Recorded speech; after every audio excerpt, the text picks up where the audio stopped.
I'll show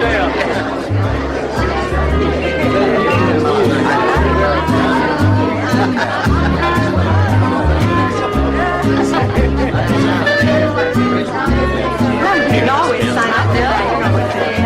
There he has some difficult mess.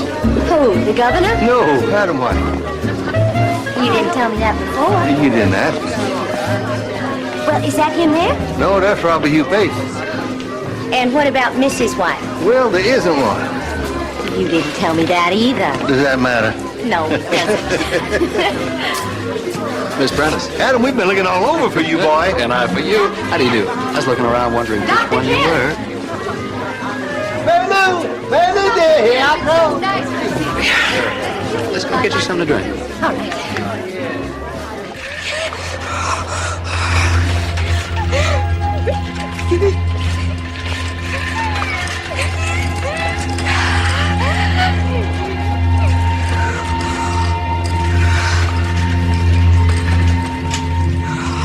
Hello, Jeffrey. Hello. You don't look at all like your correspondents. No? No. Well, which one would you have thought I was? Honestly? Thank you. Well, from your sample brief, I think I would have thought that man over there. How are you? Hello. We'll talk more later. Miss Prentice, Mr. Ian Strand, former state senator, one of the world's true great Democrats. And someone I'm sure he's going to hit up for campaign money, so don't you mind a word he says. Nice to meet you. And please call me Melissa. Melissa is Dr. Kent's niece. Oh, the lawyer. Well, yes, we've all heard about you. He is very proud. She was top of her class in Boston. She's going to clerk with me while she studies for the bar exam. Ladies and gentlemen, please join me in a big welcome for the current and the next leader of the great Commonwealth of Virginia. Ladies and gentlemen, the Governor, Elbert Lee Trinkle. Governor. Thank you, ladies and gentlemen. Thank you very much. I'm going to keep it short. I want you to go on enjoying yourselves here, and I want me to have something left to say when I do come to hit you up for contributions.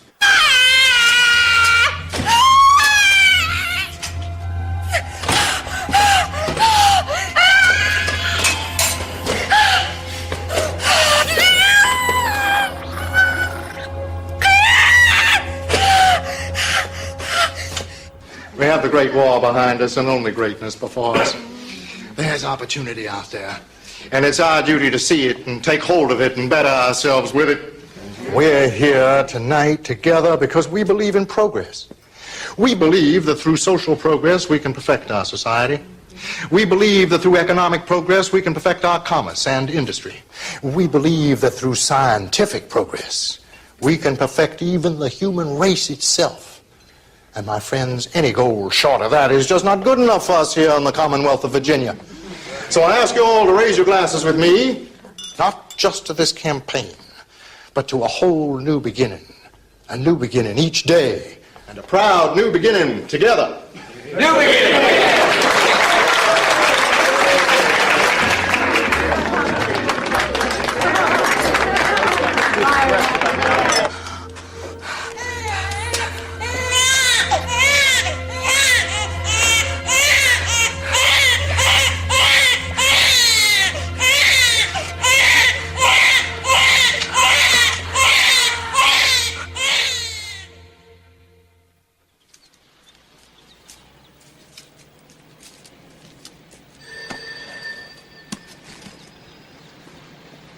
Mr. White's office.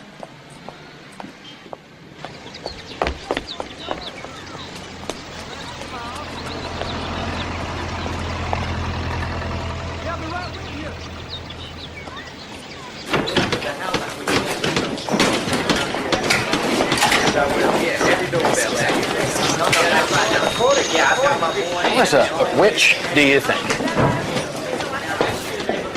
That one. Well, then this one it is. Check. I finished up the Feeney documents. Miss Benson said I should bring them to you here. Oh, good, thank you. Well, I'll take those by later on. I was hoping I could go with you to Mr. Why do Feeney's. you take this one? It's more noticeable. Ruth, sit. I was hoping I could go with you to Feeney's. See, everything's come past my desk, and I'd like to see the end of it. Well, it's really not in a good part of town. I don't mind. I mean, not the type of place I think your uncle would want you going. Law school was the type of place my uncle didn't want me going.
Get that door, Elizabeth.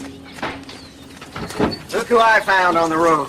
Beautiful daughter and a beautiful grandson. Stephen, up in the air. Oh, he likes it, don't you? That's so exciting. Gregory's buying us an automobile. Oh, Elizabeth. Gee, Mama. You look flushed. Some cold lemonade? Oh, why don't you sit and relax, Mama? Let Carrie get it. Oh, she's with her child. Speaking of which, did you call the feeble-minded colony today? They said Dr. Kent's out of town, due back in Lynchburg end of the week. They say when they can commit Carrie? Well, they said they'd write up the order when Dr. Kent's back. I certainly hope so. People already saying we got a place up here for unwed mothers. What was that I heard about some lemonade, hmm? Come on, let me see my grandson make it. Oh, give me something. Hello, sweetheart. What's your little grandma? Come on, Feeney. You should be taking all those down and not putting those up. Feeney, you don't get everything out of here. You know, it's all going to come down with the whole place. Okay, look. You can't read it right? You just put an X on this line. Now, all this says is that you have been informed of and understand the eviction.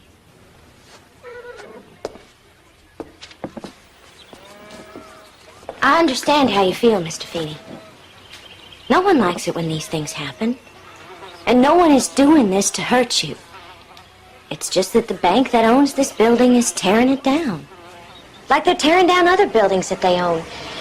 And whether we like it or not, they have a right to do that. You see, the lease you signed with them is ended.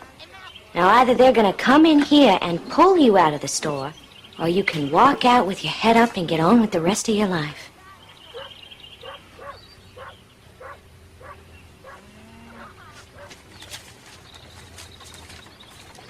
This is hard enough, Mr. Feeney. Please don't make it harder on yourself.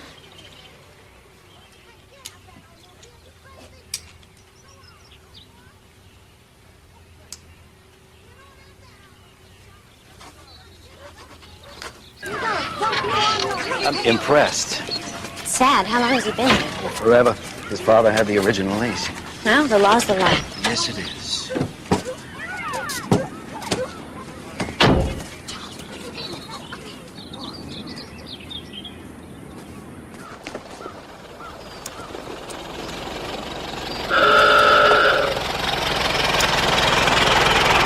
Hello, is anybody home? Mama? Papa, he's here. My, oh my. Look at this. Now, see right here, see, this is the choke. See, so it's like if somebody's talking too much, then you can choke them, and then when they talk, then you let it go, and they start breathing again. See, it's sort of like that. Except then, when the gas comes up, yeah, now gasoline is what makes it run, all right? But then we also got the high gear, right? Right here? Right there, yeah. Now be careful, don't break it. Put your pay for this. Oh, well, that's convenient. That's the top.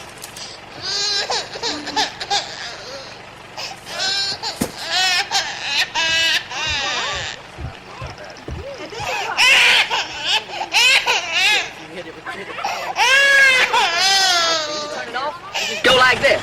Oh, look at all this dust already. Ah, it's just from the back road. I'm gonna send Carrie out to wipe it down. Elizabeth, look at this. Open car. Carrie! Carrie, bud! Oh, Carrie, I need you to... Oh, my God, what the hell are you doing? Boy. Elizabeth! Elizabeth! My boy. She was nursing my boy.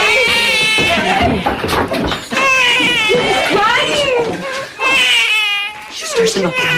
It's crying, it's something, it's crying. Oh, my God. I'm just crying. Baby, cry with the heart. Now let's all just settle down. What sort of feeble-minded germs she carries? Let's go, gotta get to the doctor. She fed my baby. She needs to be committed now. She's gone when all the arrangements are made. And until then, whenever that happens, this is still her home. She was just trying to help. I want her out of here, my son. You got that?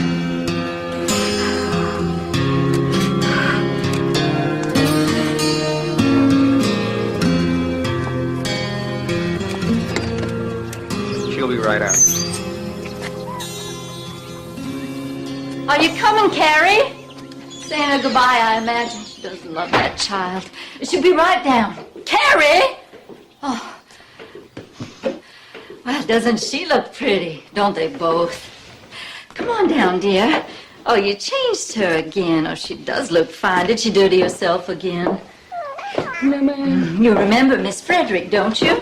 Yeah, say hello. Hello. Hello, Carrie. Your bags are in the car. I could leave Vivian. No, dear. Why don't I take Vivian?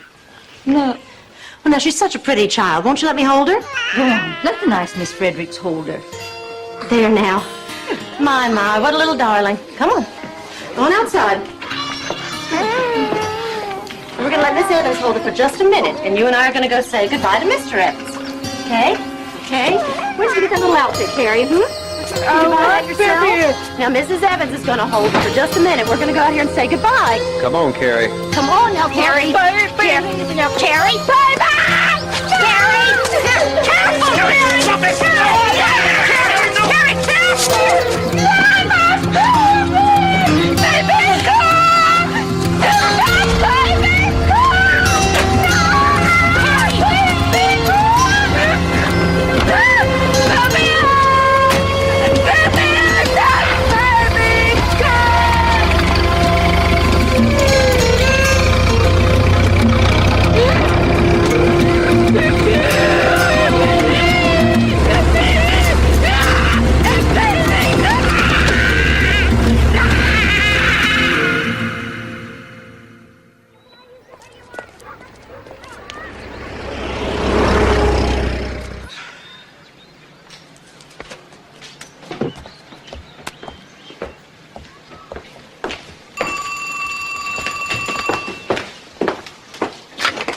Mr. White's office?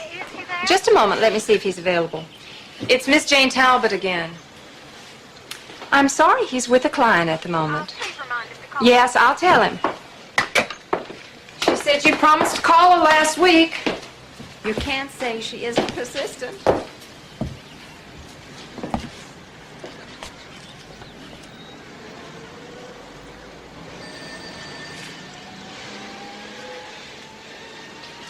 I'm almost finished with that historical brief. It's actually very interesting. Do you need something? No. I've been invited to a lecture this weekend to Dr. Harry Laughlin of the Carnegie Institute, speaking about eugenics. Yes, Uncle Arthur's going. If you're interested, I have an extra ticket. I thought if maybe you weren't studying, you might like to come along. I'd love to.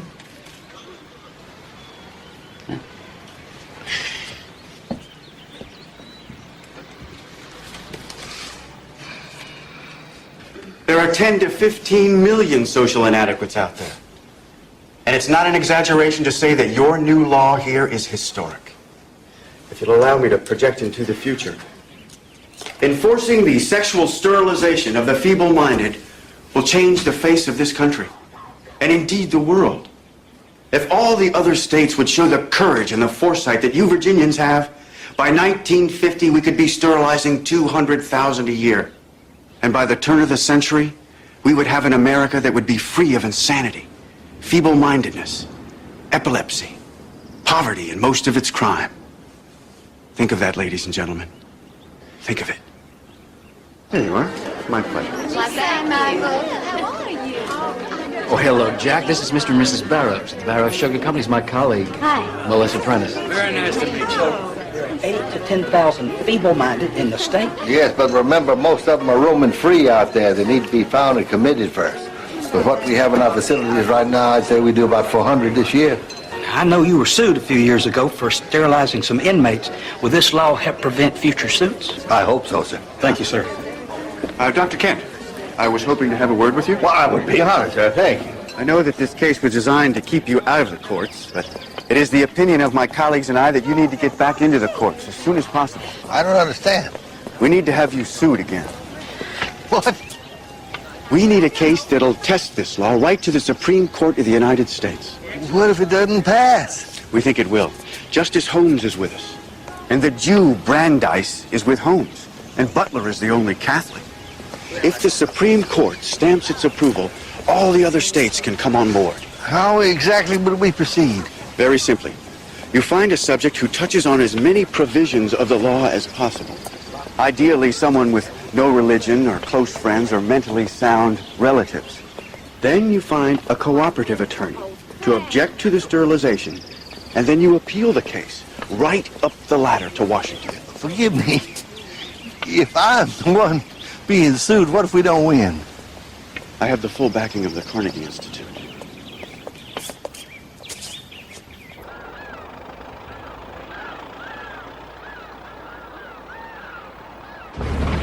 He's quite a speaker, huh? Yes. You ever read his book? No, but I've seen it around Uncle Arthur's office. I just haven't had the chance to. So what do you read? These days, nothing but law books. No D.H. Lawrence? Oh, come on, it's not that scandalous. No, I don't find it all that scandalous. I have heard What have you about it. Well, that it's... Hey, what's that? She looks like she's lost. Or run away from the colony?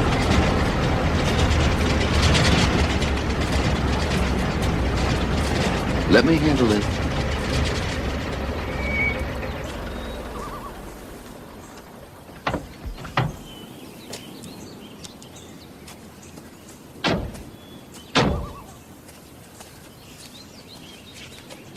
I'm going to Charlottesville. Where are you coming from? Coming from the colony? If you're going to Charlottesville, you're going the wrong way, because Charlottesville is this way now. That's right. Do you need a ride? We can take you there. If you come on. Get in the car. Come on. We'll take you. That's it. Come on. Yeah, we get in the car so that we can go that way. That's right. You got the idea. That's it. Come on.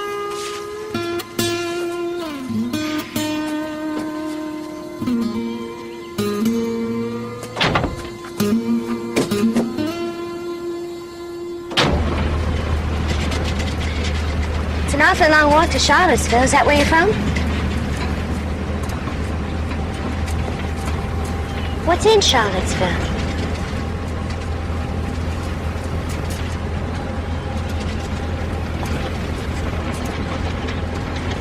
That's all right. You don't have to tell me if you don't want to.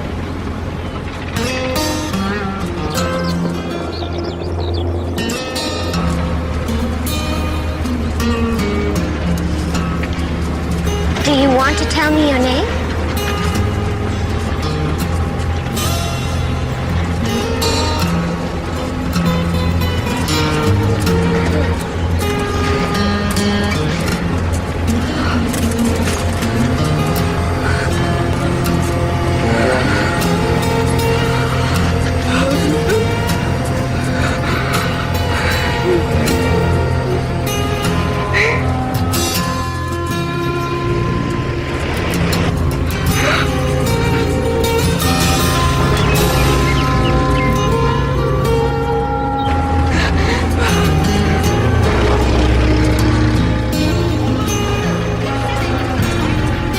Gentlemen, I need the road to Charlottesville completely covered. You couldn't have gotten far, but we need to find her before dark. What about the train? Well, when's the last train? Kid.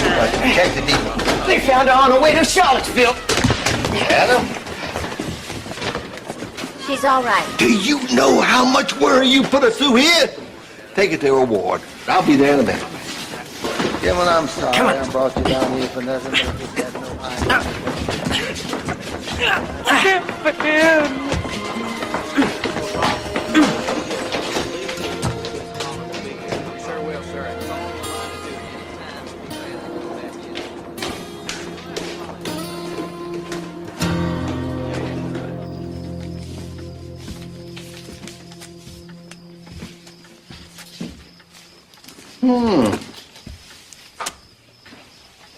Uncle Arthur, I made you a sandwich and some tea. Oh, this is the best news I've had all day. Well, the tea might be cold. Would you like me to get you some more? No, honey, it's just fine. You're going up to bed. Thank you. That girl this afternoon, who is she? She's one of the Bucks. We've had a number of them over the years. Well, what's wrong with her? She's feeble-minded, moral delinquent. had a illegitimate baby. What's going to happen to her? Uncle Arthur, Huh? what's going to happen to her?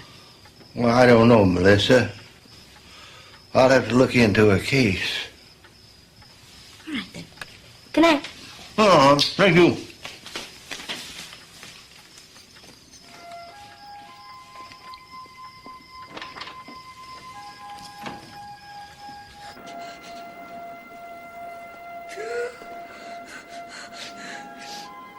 All right, let's try a few numbers.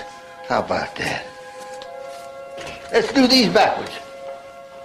6, 9, 4, 8, 2. Begin.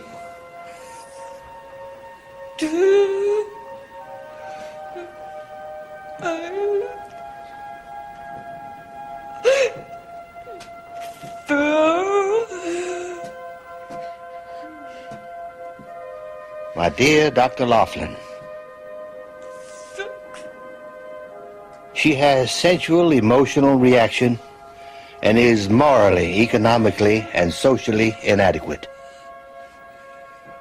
Her record is of immorality, promiscuity, and untruthfulness. What's the matter with you? Huh?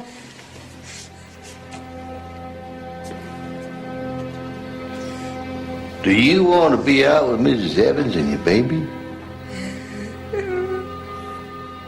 But Mrs. Evans is afraid you might have another baby. Another baby. Would you like for Mrs. Evans never to have to worry about that?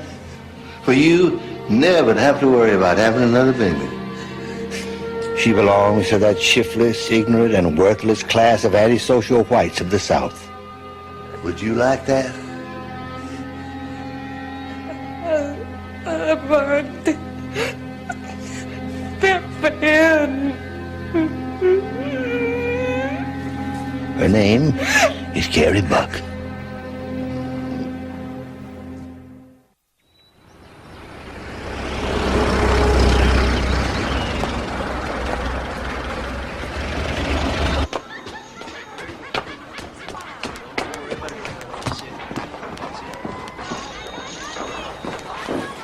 Excuse me. Hey there, you find us another runaway? No. You looking for Dr. Kent? Actually, I'm looking for Carrie Buck. Oh, they're all out on the phone. Thank you.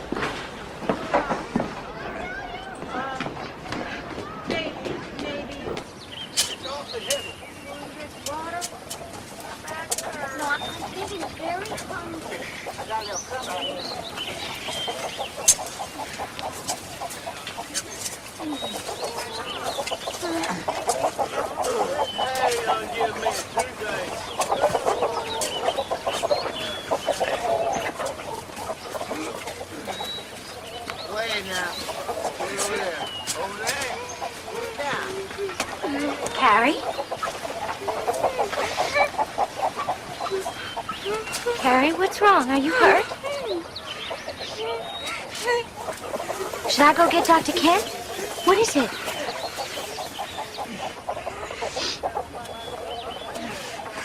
Carrie, what is it? Oh, my God, you must be in pain. My God, where's your baby? In Charlottesville.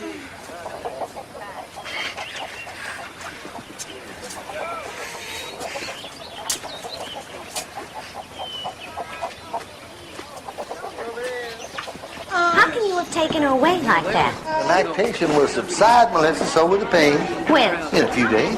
A few days? You can't leave her like that for a few days. Well, I'll examine her, see what I can do for her. She needs to be with her baby, Uncle Arthur. And she is going to be soon enough. I'm petitioning to sterilize her. Once that's done, she'll be out in the world again. And you don't have a thing to worry about, darling. You just run right along. Don't worry. Oh, what is that? That's a pig, Margaret. That's very good, very good. You keep up the good work.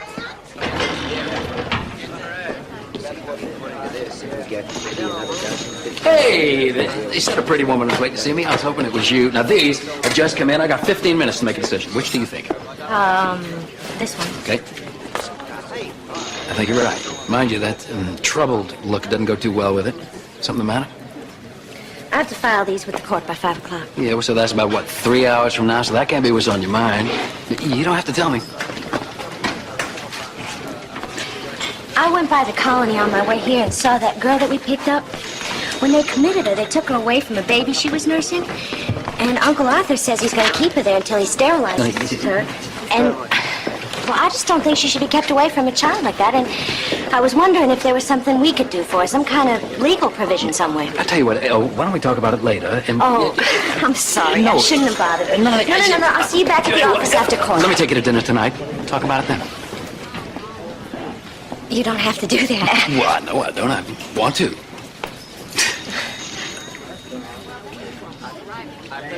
All right. Fine. I'll pick you up at 7. Go. All right, bye. Fine, bye. Hey, Ralph. Hello, Sally Sue. That's her over there? Yeah, that's her, poor thing. Dr. Laughlin wants to get a case all the way to the Supreme Court to lock down once and for all the constitutionality of these kinds of laws. Since this would be a big step forward in any career, I was hoping maybe we could get you to act as our attorney. Well, I'd be honored. Thank you. Well, I thought you might be interested. I'll get some paperwork sent over to the office. Our first step is going to be to have a meeting of the colony board. They will certify that she is fit for sterilization, then her guardian will object and appeal it into court. And what about her attorney? Well, I haven't got around to that yet, but don't worry, it's going to be somebody cooperative. This is a friendly suit. Hey, I would love to have one of those porcelain legs. I think that Angela Well, is talking about that. Here. This for you. I asked him to put it here. Oh, no, see, I didn't. I just had them put these others out so people wouldn't feel bad. Why didn't you stay in Virginia for law school? They wouldn't let me. They weren't taking any women. How's that for a progressive state? They are. Now, and you can join our bar. Sure. We can vote here, too. For progressives, like your Governor Trinkle. What's wrong with that? You don't really think we won that, do you? It was the lesser of two evils, Adam. How do you keep the colored vote insignificant? You double the white vote. Now, come on. Women's causes have been strong and successful. Trinkle has spoken out for them hundreds of times. And hey, I hired you, didn't I? Yes. But would you ever hire colored to work anywhere but your kitchen or your garden? Women have only done well here out of convenience. Mrs. Danforth, Colonel. Mr. White? You're gonna make a good lawyer. I intend to. Your uncle said you would. Strong-willed. I imagine stubborn is probably the word he used. I love Uncle Arthur. He's always been my favorite. I used to come here every summer when I was a little girl. Mama and I would pack up the car and drive down from Richmond and stay with him. I was a tomboy. Ugh, see, that I can't imagine. Oh, yes. I used to get into all kinds of trouble when I was little. Let me see. Well, one time, my friend and I emptied a jar of fireflies into one of the colony windows, and the inmates went berserk and had a party. And Uncle Arthur still doesn't know who did it.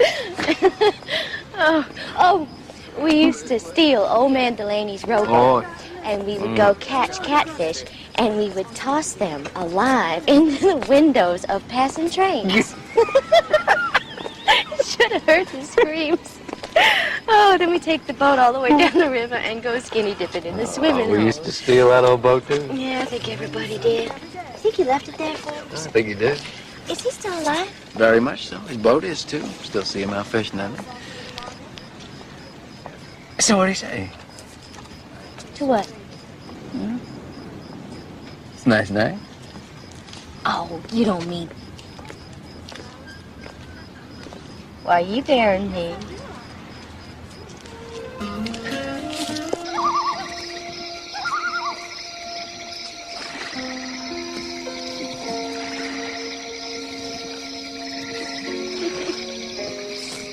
I guess I am not as fit as I used to be. They didn't have women's crew up in Boston? Oh, they did. I just didn't join.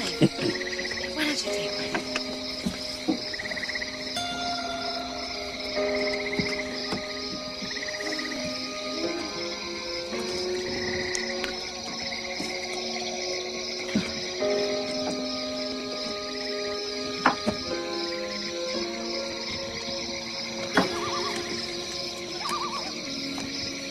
Go. No. You? Mm-mm.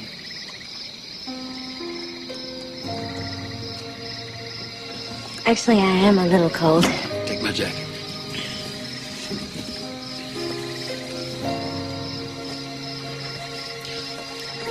Lost your brother?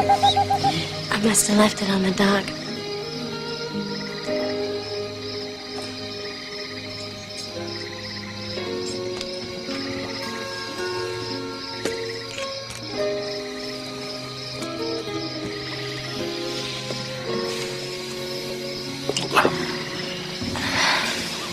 Sorry.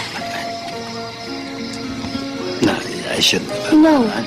Adam? It's just not easy when the most bright and beautiful woman you've ever met is working there in the office next to yours. And just get this one wall between you. All you can think of all day long is what's on the other side.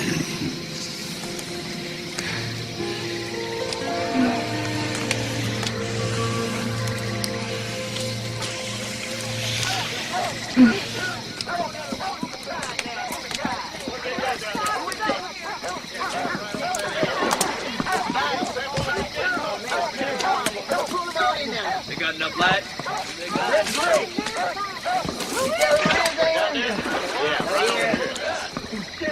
I'll get the light on there. What you got there, Who is it? Who is it? It's Speedy!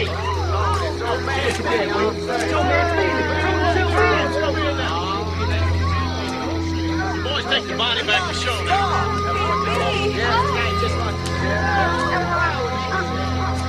Take care of things from here.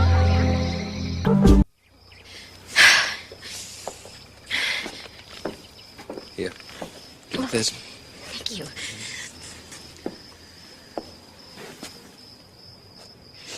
I've never seen a dead body before, have you? I saw my mama in the casket, but she was all done up, made to be seen. It was just a few days ago that we were standing with him in his store. Well, listen. It was so easy just to draw up those papers and fill in M. Feeney. We didn't do anything wrong. I don't even know what M stands for, do you? No. I don't. You can't take the blame for what happened.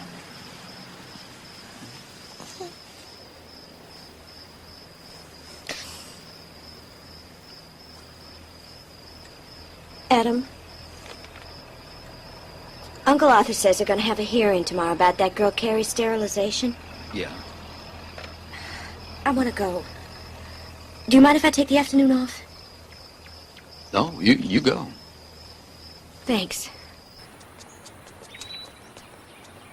Please have the record show myself as attorney for the board, Mr. Willem Sherman as court-appointed guardian for the inmate Carrie Buck, and Miss Melissa Prentice as Gentlemen, I apologize for my tardiness. Gentlemen, I would like to have you meet Carrie Buck. Well, hello, Melissa. Hello. How you doing, huh? I'm fine. You started this thing early, didn't you? Yeah. Trying to make me look bad. Long any minute. I classify her as a lowest grade moron. Her mental age is about 7, yet she's already had one illegitimate, mentally defective child. She's a moral delinquent, but I think physically capable of earning her own living if protected against childbearing by sterilization. And if she were not sterilized? She would have to remain here at the expense of the state for the remainder of her childbearing years, maybe 30 years. So it's your opinion that sterilizing Carrie would be better for her and society? I believe that preventing Carrie Buck from childbearing is our duty. And there's support for this in general medicine? Yes. My belief is based on all the authorities on mental defectiveness and on stirpiculture, which is the study of horse breeding, and all the general principles of heredity. Thank you, Dr. Kent. No further questions. Do I say it now? Not yet. I'll tell you when. They let me see Vivian. Mr. Sherman, it's your duty to defend Carrie Buck's rights and interests. Do you have any questions of Dr. Kent? Yes, sir, I do. Doctor, what assurance can you give that sterilization will not be dangerous to Carrie Buck's health or life? Well, the operation is as harmless as any can be. The girls leave their beds in 2 or 3 weeks. None of their womanly functions, except for childbearing, is impaired. I've already sterilized, I'd say 80 to 100 females, and we haven't had one single death. There's been no deaths, gentlemen. Couldn't she be taught or trained to restore herself to society as a moral and responsible individual? No, sir. That would be impossible. Self-control, moral conception are lacking in her. They cannot be supplied by training or teaching. She is incurably, congenitally defective. Thank you, Doctor. Mr. Strand, do you have any questions for the inmate herself? Yeah, just one. Carrie, do you care to say anything about having this operation performed on you?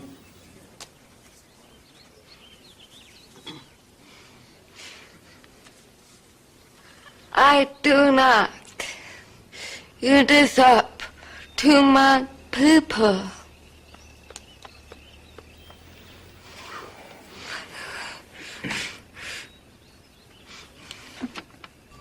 Her people? The child has no people. Does Willem Sherman even know her? Has he told her what's going to happen? She wouldn't understand. Well, this is a serious operation. She has to be made to understand. Uncle Arthur, you've sterilized 80 to 100 girls. Have all the hearings been this way? Hasn't been a hearing like this before. This is the new law, which is all in Carrie's best interest. Well, what are Willem Sherman's qualifications? Is he a lawyer? Is he a doctor? I just simply ask Ian to select someone suitable. Ian? But Ian's representing your side. Willem Sherman only asked 2 questions. Yes, Ian and I instructed him which were the proper ones. Now, Melissa, this is my job, honey. I've worked with girls like this for most of my life. I do know what's best for them. Trust me, I really do.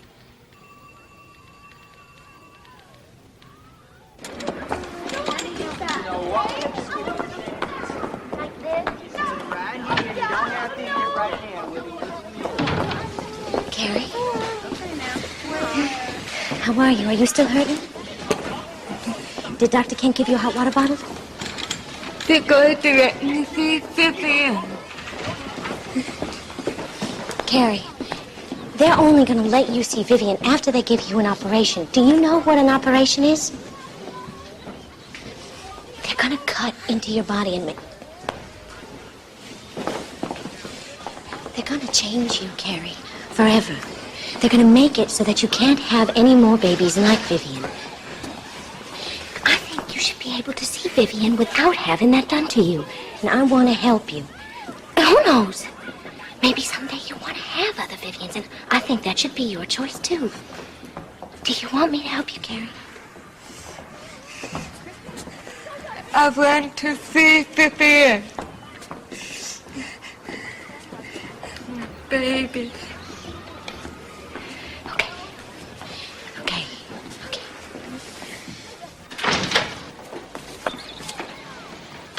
He went to Norfolk for the campaign. Norfolk? Friday, he has his club luncheon. Did he leave me a message?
trying to knock you off the field. There, and see what you get for it. I understand things are working well with you and Melissa. Oh, yeah, she's quite a girl. Easing your caseload? Yeah, matter of fact, more than I expected. Good. I'm glad to hear that. That mean you got room for another case? What? What kind of case? Very important case.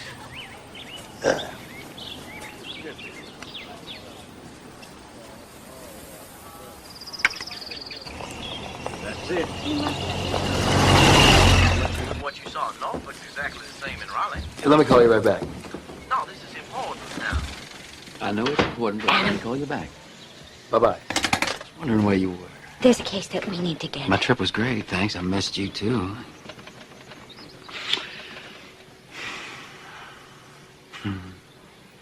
We're way up in the Norfolk polls. Hey, look at this over here from my luncheon. What is it? Campaign contributions. Your uncle was particularly generous. Good. I went to Carrie's sterilization hearing. Adam, it was a joke. The board already ruled for Uncle Arthur, so I think there's something that we can do. Melissa? Our guardian's name is Willem Sherman. He's a friend of Ian Strand's. We need to get him to appeal to county court. He's already going to. How do you know that? He was at the club. And he said he's going to appeal? Yes. Well, who's representing him? I am.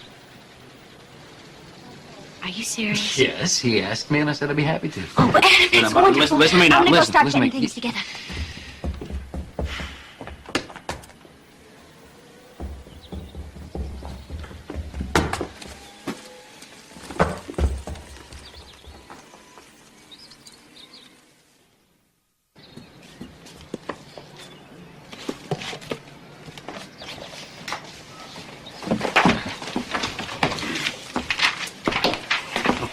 What is all of this?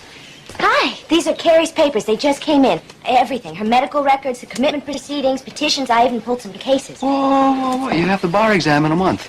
I'll study in the evenings. Well, what if you get a gentleman caller? Well, that all depends on who he is. A handsome lawyer? He'll have to call and see. He is. I'll make time, I promise. What's wrong? What, nothing. Are you trying to say you don't want me on this? Of course not.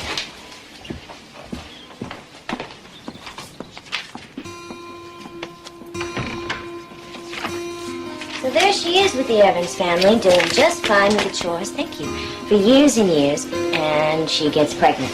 Well, now they want to be rid of her. She's an unwed mother. She's an embarrassment. So they say they can't support her anymore. They say she is dishonest, has hallucinations, outbreaks of temper. Here they even try and say she's epileptic since childhood, where before they said that she had never been subject to epilepsy, headaches, nervousness, fits, convulsions, or spasms of any kind. She is not epileptic. What does the medical record say? Just a convenient feeble-minded within the meaning of the law. Well, that is a broad definition. Yes, so does uneducated, which is all she really is. Well, they'll argue she's not educable. According to Uncle Arthur, she was committed and is being sterilized for being a moral delinquent. You're not born with morals. Well, Uncle Arthur says otherwise. We'll prove him wrong. Look, heredity is scientifically documented. Not of morals, it's not. Now, look, the better part of her family has been in the colony at one time or another, including her own mother. Now, there's 8 known members, who knows how many others, and Carrie herself was born out of wedlock. Now, she's part of a whole pattern, and we can't deny that. Desires do get the best of that kind of girl. Melissa, they don't know any better than to go out and satisfy themselves, and they wonder how they end up pregnant. So we blame them? All I'm saying. Well, what about the men that take advantage of them? They're guiltless? No, you can't blame them. The girls come looking for it, and men are easy prey. Not in the issue here, anyway. Maybe it is. You are the most frustrating human being that I have ever known. I'm just trying to make you a better lawyer. Listen. No, you listen to me. Do you know how many girls get pregnant in the streets each year? There's just case after case, and Carrie is typical. How do you know? Does anyone ever ask how it happens? I don't know. I think that's pretty obvious, isn't it? Is that what you'd say if I suddenly showed up pregnant? Something you would tell me? Adam, I'm trying to be serious. No, you're different. Why? Because I don't fit one of Uncle Arthur's patterns? Because I'm not a slow girl from the hills? Something could just as easily happen to me. Yes, well, Under the same conditions, yes, maybe it could. Walking down the street, it could. See, that's my whole point here. No one's ever bothered to find out what really happens to these girls. Have you asked Carrie what happened to her? No, I haven't.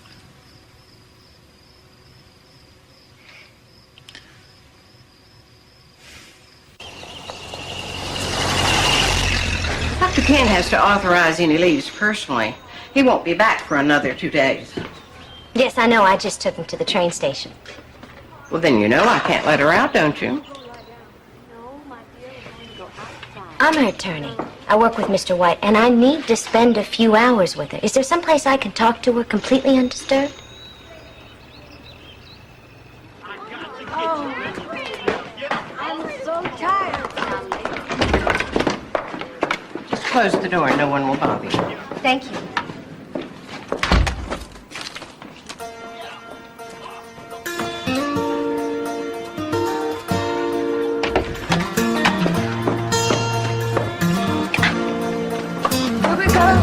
That Carrie Buck is a surprise.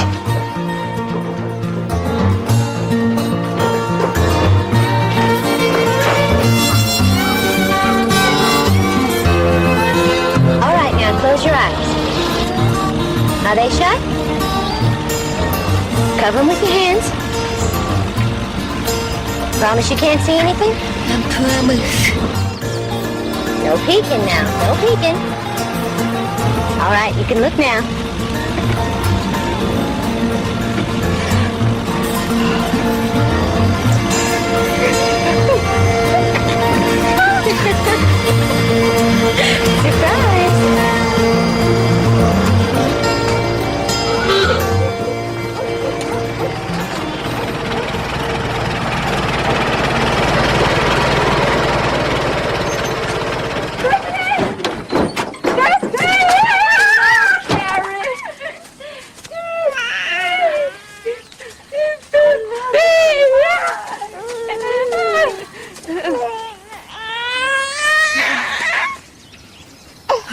Just get in there. She needs to get to know you, that's all. It's okay. Hi. Nice to meet you. Do you take cream and sugar? Just cream, please. Thank you. So Carrie never said who the father was? Oh, gracious, no. She tried to deny the whole thing. Well, what would she say? Oh, you know, that she didn't know how it happened, that kind of thing.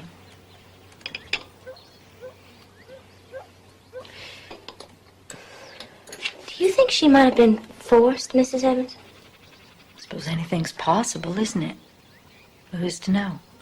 Imagine when all's said and done, she just got herself into trouble like a lot of them do. She's sleeping.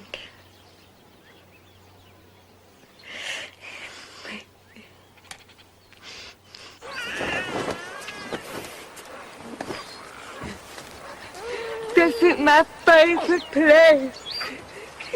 I can see why.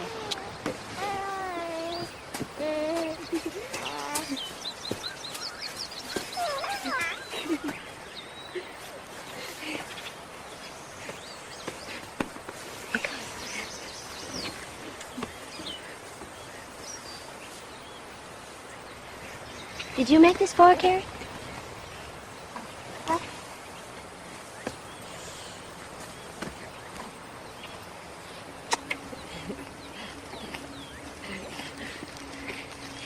She likes it here too.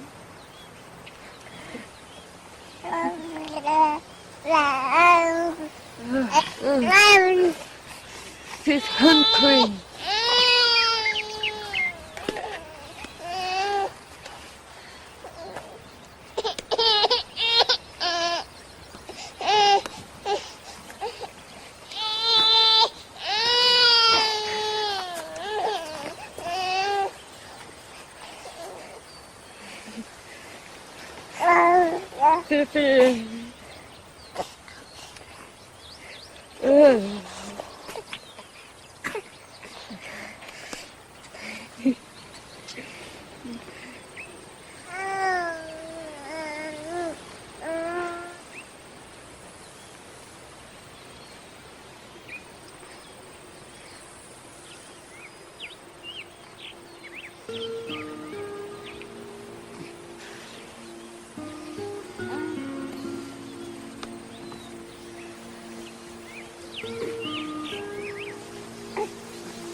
said I could.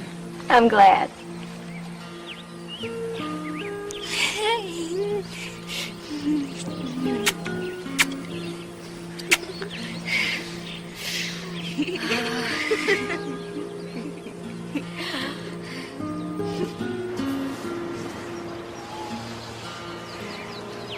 Do you have to go now? Not yet. We still have more time. I do not want to go back. I know.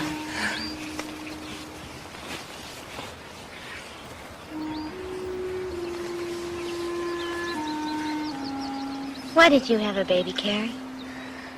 I love Vivian. Did you love a boy? Was it a man? It was a boy, but you didn't love him?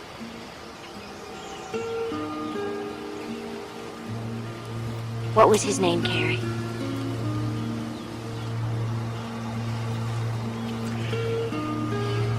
Daryl Anderson. Was he your friend? Was he nice to you? Did he hold you? Close to him like a hug? How did he hold you, Carrie? Show me how he held you.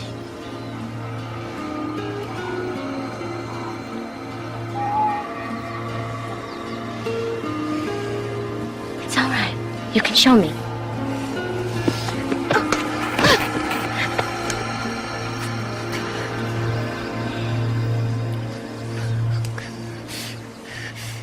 Come on, Carrie, we have to go now. It's all right, Carrie. Give it to me. It's okay, don't worry, we'll come back soon. It's okay, Carrie. Come on. Come on, let go. Let go. I got her, Carrie. There. There we go. Oh. We'll come back soon. Of course. Goodbye, we will. Carrie. Get in the car now. Get in the car. Vivian. Get in the car.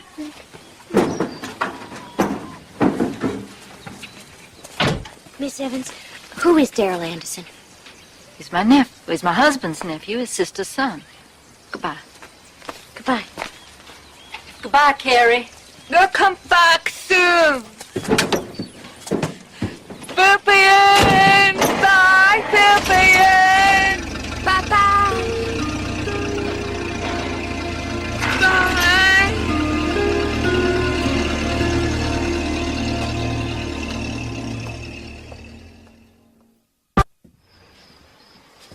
She said his name is Daryl Anderson. Did she tell you how it happened? No, that's all I could get out of her, and then she started crying.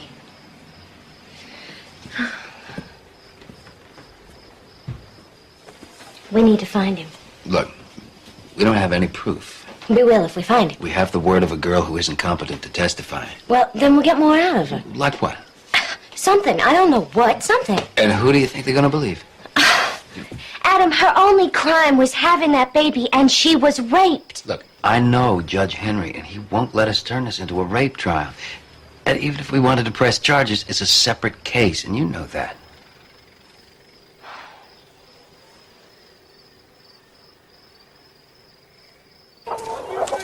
Carrie?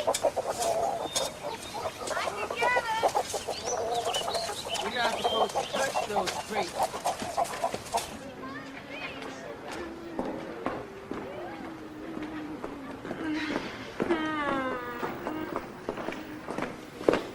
Carrie? She's up in confinement. Why? She left the grounds, went to Charlottesville. With you, I believe.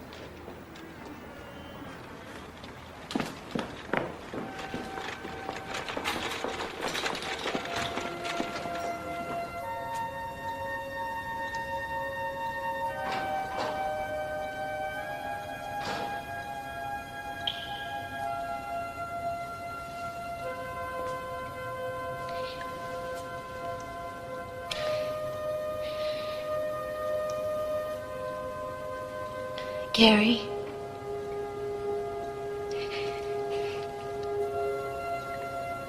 Carrie, I'm so sorry. I never meant for this to happen. go and talk to Dr. Kent and tell him it was all my fault. All I want is to help you, Carrie. I don't want to hurt you. Do you know that?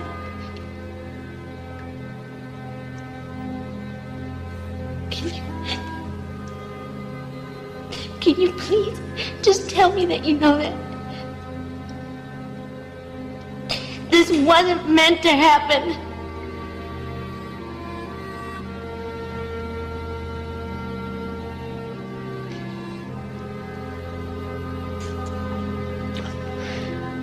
I'm sorry.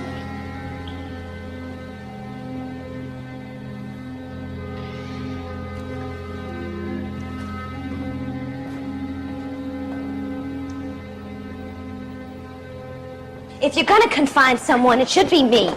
What ought to do ought to have you arrested. Well, ought to, you had no right, Melissa. Had no right taking away from here, taking out to see that baby. Then punish me. That's not my job. Carrie knows the rules here. It's not the first time she's left, as you very well know. Uncle Arthur, you're the one person that can help her. Please. Melissa, I'm trying to help her. And if you want to help her too, then stop interfering. It is my job to interfere. I am her lawyer. You are not her lawyer. Adam White is her lawyer. And I work for him. Melissa, he is embarrassed. Embarrassed? Yes, and I'm embarrassed too. He had no idea you went out there. You spoke with him? Yes, I spoke with him. Called him up on the phone, asked him what the devil was going on. And he said he was embarrassed? He said he had no idea about anything till you got back. Well, he didn't. Melissa, if I could please give you a little advice, I'd be very careful, darling. You are a beautiful young woman. Adam is as fine a boy as ever came down the track. But if you keep on like this, hon, you're going to ruin everything. You're going to drive him away. I told him a lot of things about you, but I didn't tell him you were like this. And just what did you tell him? I told him what I've been telling him for years, that you two would get along famously. That you'd be a fine mother, wife, just as soon as you got this damn lawyer stuff out of your system. You told him that? Yes, I told him that. So why don't you just let things be? I mean, just stop meddling, hon, in things that do not concern you. Now, I'll see you back at the house for supper.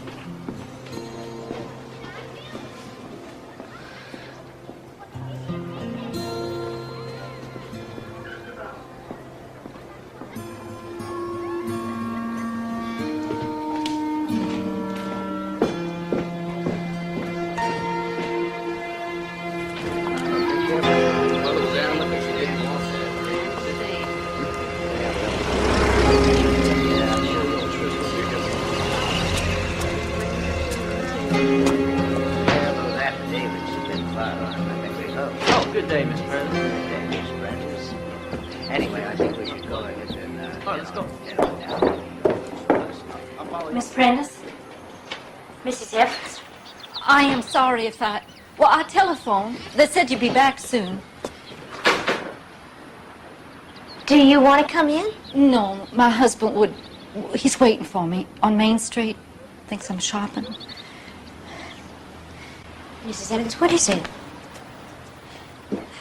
There's something I didn't tell you the other day. There were these bruises that Carrie had. Here, on her wrist. And a fine silk nightgown that Mr. Evans and I had given to her was missing. Carrie said she'd thrown it out, that she'd torn it, caught it on a nail. One day I was out by the incinerator and I got a glimpse of it stuffed down inside, so I pulled it out. It was torn all right. Not like she said. Caught on a nail. It was torn all the way down the front. Like it'd been ripped right off of her. And there was blood all smeared into the back. Like she'd had a monthly's. Only more.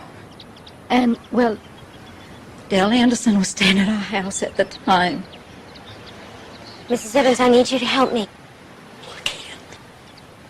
I need you to help Carrie. I need you to come down to the court and tell people. It's not going to help.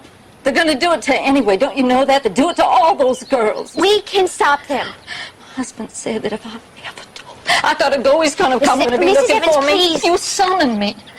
I'm gonna have to swear that I was never here. Understand, don't you? I needed to tell someone. I wanted you to know. I got to go.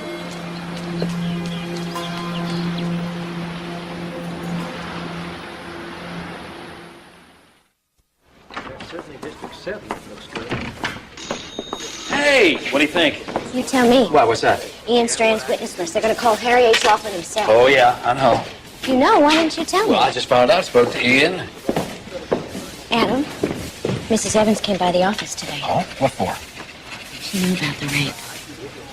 Is she testifying? She said if we called her, she'd perjure herself. So I think we should ask for a continuance, and we should try and find Daryl Amos. How? You said you can't find him. Well, somebody's got to know where he is. We just need more time. Even if we do find it, what do you think he's going to say? Yeah, I raped her. We'll put him on the stand and hammer him until he gives in. It won't happen. And besides, you know it wouldn't change anything anyway. All right, so who are we going to call? Well, I've been thinking about that. Yeah, these need to get to Amherst right away. I think our where best is the move part? is to call no one. No one? What do you mean? Well, who would you suggest? Somebody to refute Laughlin. That'll only make us look foolish. He's the world's leading expert. Adam, there is a growing body of scientists who believe We'll that just Laughlin's try to impeach Ian's witnesses and then show the law unconstitutional. Sure, what if we can't do that? We'll appeal. But this is the kind of case that can go all the way to the Supreme Court. Now, do you know what that means? Yes, I do. It means that we have to win it right here, right now. Next week, they want to seal the right to sterilize Carrie and every other girl in that colony. And that's only going to be the beginning, Adam. Next, it'll be the blind and the deaf, the crippled, the poor, the Negroes, the Jews, and anybody else who isn't good, white, and all-American in the eyes of Dr. Harry H. Laughlin. And that's not just going to be the Carrie Bucks, Adam. Milton was blind.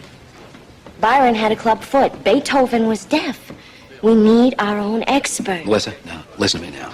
Let me... Adam, why did you hire me? What do you mean, why did I hire you? I mean, why did you hire me? Well, because I read your work, I thought it was good, and I was looking to ease my load to get on with things like this campaign. Why?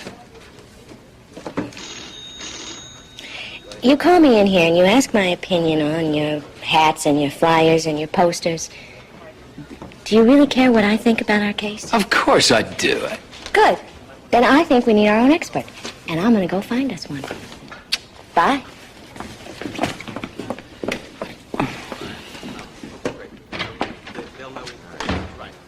Tall, tall, tall dwarf. Now, this is a pure tall.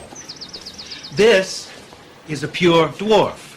And these two middle ones are hybrid talls, which means they look exactly like the pure tall, but have the gene for dwarfism hidden inside them. If they mate, they can produce a pure dwarf. But this doesn't work for humans. Oh, no, for some physical traits, it does. 6 fingers, eye color, a baldness, but certainly not all the mental and social conditions your Dr. Laughlin would have us believe. What about this chart for feeble-mindedness and all this studies, family studies on alcoholism and poverty? It'd be nice to blame all the ills of the world on biology, wouldn't it? Listen, the most complicated organisms I work with are fruit flies. Tiny little gnats that reproduce very quickly. We study their eyes and wings, and we're only beginning to understand how complex the relationship of genetics is to the environment. It's hard to even speculate about the human mind. From the first moment of consciousness, it's subject to all kinds of conditions. Education, sanitation, medical care, love, thousands of different variables. And even if this were all true, watch what sterilization would do.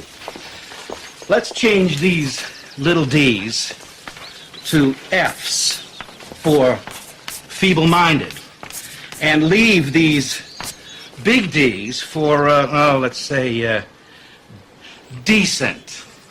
The only feeble-minded would be this, 1/4 of this generation.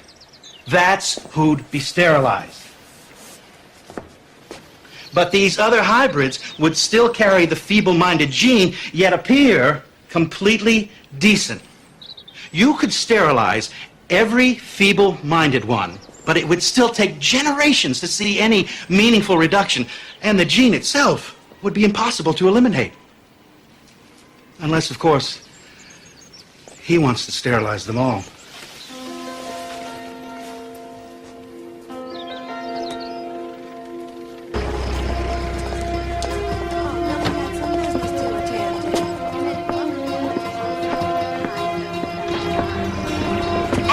Come on. They caught Carrie trying to jump the train to Charlottesville. They've got her over at the jail.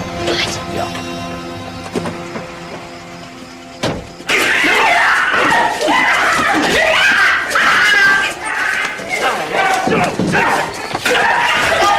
Stop it! Leave her alone! Stop it! Stop! I want to talk to her, please. Let her. It's all right.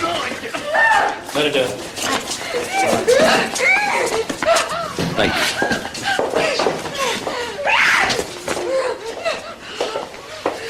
Gentlemen. Go away, please, both of you. Please. Thank you.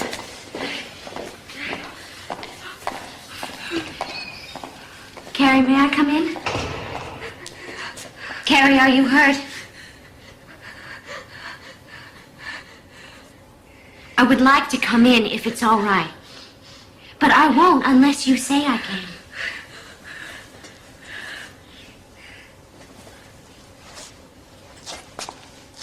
You can leave if you want to.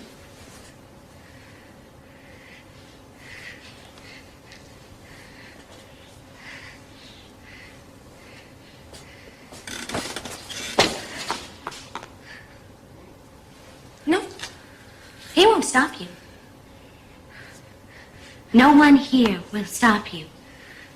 But they will find you, Carrie. Every time. And they will take you back to the colony.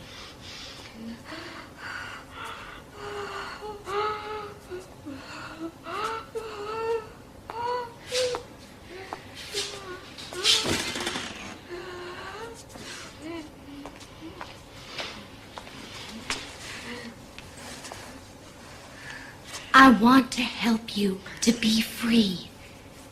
But we have to do things the right way. Now, I don't know if you can understand this, but the right way is through the law. That's what Mr. White and I work at every day for you. We don't think that the law is being fair to you. And we think that you should have some kind of say in your own life. Harry, we are going to do everything that we can for you. We really are. So you can go if you want to, or you can come with us. I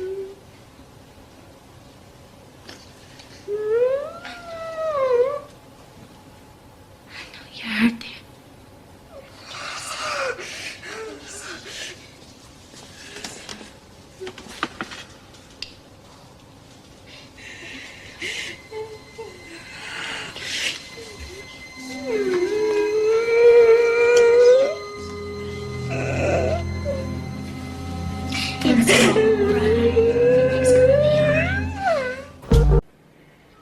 She's a distinct liability. Would you say that she could take care of her own children? No, I wouldn't. On the very day I brought her to the colony, I witnessed her throwing a vicious temper tantrum. She scratched her own child quite badly. She poked me. They took Pippi in. It's okay. That's when they took a baby. I see. Now, tell me about this child that she scratched. I mean, do you have specific impressions of it? Well, it's difficult to judge one so young, but I have seen the child with Mrs. Evans' grandchild, Stephen, just 3 days older, and there is a look about Carrie's child that is, well, not quite normal. That's not true. You're a witness, Mr. White. You say Carrie's baby does not measure up to the Evanses. No, not nearly. Can either of them talk? No. Can they walk? No. Then in what way do they differ? Well, the Evans baby it's just a baby you can play with. The other baby isn't. It seems more apathetic, Not responsive. More passive. Yes, very much so. And because it's more passive, you think it's feeble-minded. I think it is. Well, just not quite normal. And this more active baby is a boy, and the more passive one, a girl. Is that right? Yes, sir. All right, now, before Carrie's pregnancy, are there any records at your agency that show Carrie Buck to be feeble-minded or antisocial? No, sir. So your opinion that she is feeble-minded and antisocial is based on the birth of her child? On that, and that as a social worker, I know girls of that type. Of what type? Decidedly feeble-minded. But wait, the fact that this girl made a misstep, or was perhaps taken advantage of, is that evidence of feeble-mindedness? No, but a feeble-minded girl is much more likely to go wrong. I see. Now, just one more question. You say Carrie is a liability. Do you think by sterilizing her, she would become an asset? I don't know that she could ever become an asset, but I do think it would at least prevent the propagation of her kind. It would prevent the propagation of her kind, undoubtedly. Thank you, Miss Frederick. Why didn't you ask her about the scratching? I didn't need to. The judge got the point, and I'm sure her version would be different from Carrie's anyway. Well, that's the whole problem. Everybody's version of everything is different from Carrie's. You know, they just gave her this label, feeble-minded. Vivian, too, and she can't even speak yet. We need to show that to the judge. Well, we just did. No, I mean, we really need to show Now, Melissa, you know as well as I do that Carrie has her limitations. So what do you want to argue? She can be a competent parent? I think she can if she gets some help. But the Evanses don't want to help her anymore. Then another family. And what? We have to find families for all the inmates. Well, what if she marries? Then she'd have a husband to love her and care for her, and he might want to have more babies with her. Adam, she's an attractive, sweet girl. I can see it. So what are you saying here? You want to put Carrie on the stand? Yes, I think we should. No, we can't do that. Why not? You really think she can handle that? Yes, I do. We at least owe her the chance, don't we?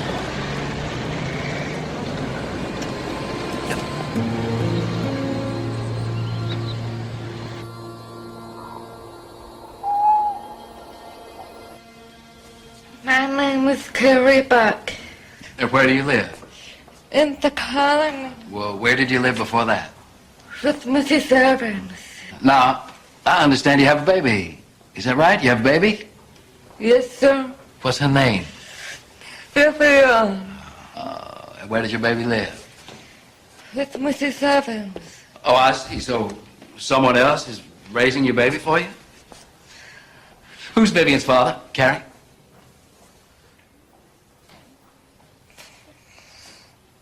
All right. You don't want to answer that. That's all right. Just tell us, did you know him? Yes. Did you know him well? No. Oh, I see. Now, are you in the habit of having sexual relations with men you don't know well? Do you not understand my question? I'm going to put it another way for you. Do you often sleep with men you don't know well? No. But you did sleep with Vivian's father, yes? I. Is there something you want to say, Carrie? No. Now, how do I know you won't have sex with someone like Vivian's father again? No. Well, why not? You did once, huh? Oh, let her try. Should I repeat the question? Don't come in. Get out. Go out. Mrs. Evans. Well, Mrs. Evans. Mrs. Evans, you need now? Adam. Mrs. Evans. Get out. My room. Oh, no. No. Mrs. Evans. Miss Budd, do you need a rest? Are you having trouble? That's enough, Harry. Adam, that's enough. What do you think's Strand is going to do to her? No, Miss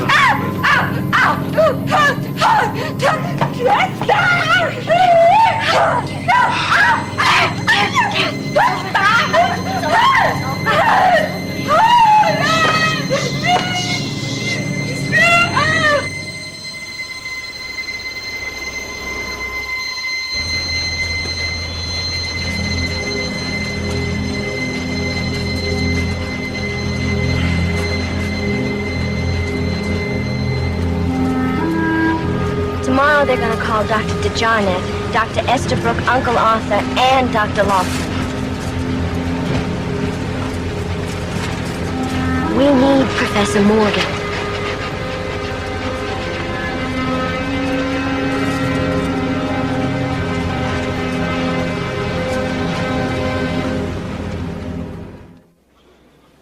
Please state your name and occupation. My name is Harry H. Laughlin. I am in charge of the Eugenics Record Office of the Carnegie Institution of Washington. I head the investigation of heredity in humans, animals, and plants. I see. And in this investigation, have you made any effort to determine to what extent insanity and feeble-mindedness are transmissible by heredity? Yes, we've made great efforts in that area. And can you please tell the court what you found? Certainly. If I may refer to my charts. Human mental characteristics are inherited in exactly the same way as physical ones, such as, say, the condition of 6 fingers. But while 6 fingers is what we call a dominant condition, feeble-mindedness is what we call a recessive. If you'll follow here on the chart, I'll make it clear. The operation is a very simple procedure.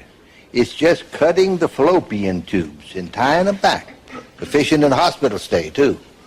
What we are proposing, Your Honor, is an in-and-out method by which our institutions would be turned into clearinghouses to take these girls in, sterilize them, and turn them back out again.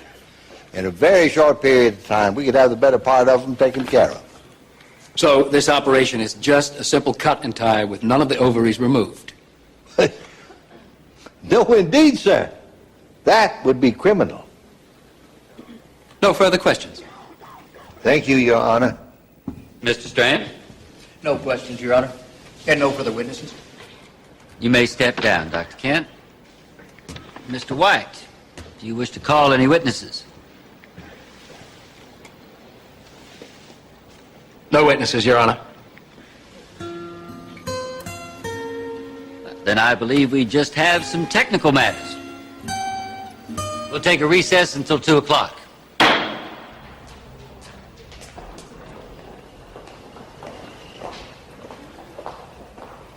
Melissa. I brought you Morgan, and you never even used him to challenge Laughlin. You didn't challenge any of them, Miss Frederick, Uncle Arthur. That's because this is just a friendly suit, isn't it? Right from the beginning. Melissa, there's no question that Carrie Buck should be prevented from having children. What's in court here is the law, and not her. You never wanted a partner for your practice. Uncle Arthur as well, much as told me that, but I was stupid enough to convince myself that it wasn't true. I do want you for a partner. Look, I wanted to tell you the truth. Then why didn't Well, you? because I did try, but you would just charge off. And you let me. I was hoping we could somehow both find our way with this. Adam, a girl is about to lose her fertility. We're gonna appeal. That's the whole idea, see, to argue it in Supreme Court. You should have argued it here. Let Uncle Arthur appeal. What? Oh. He gave this to you. And you took it so that you could get your name into the history book. So what does that make me? I'm a favor to him. Melissa, we are taking this case to the highest court in the country. The 9 greatest judicial minds are there. Oliver Wendell Holmes, Brandeis, Butler. This is the right way.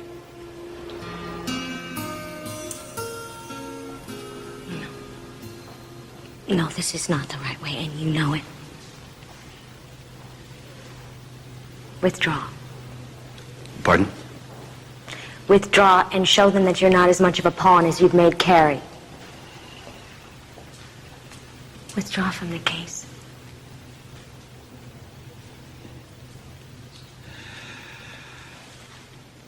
I can't.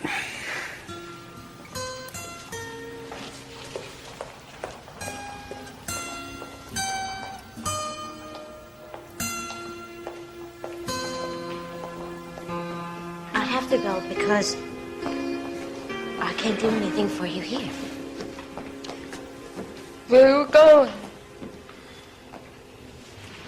I'm not sure. Past Charlottesville? Past Charlottesville. Oh. When are you coming back? I don't know. I don't know if I am coming back. But I do know that I'm going to do everything I can for you, Carrie. And I need for you to know that. You trusted me.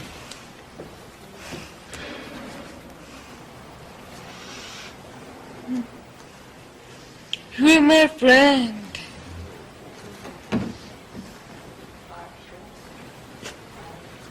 Yes.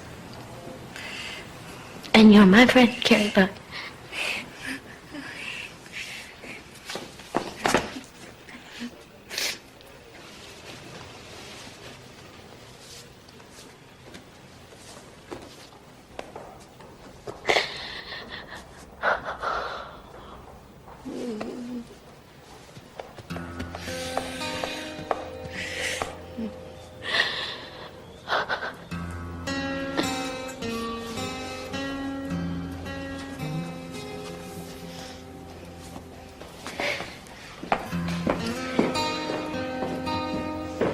Bye-bye.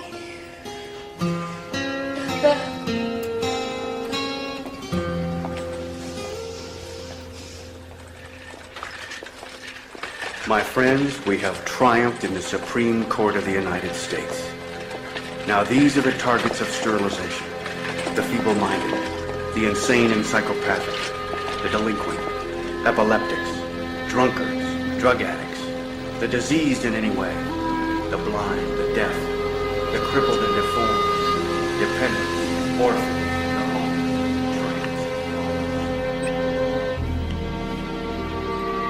Take it to class now. Lift the slope, you two. All right.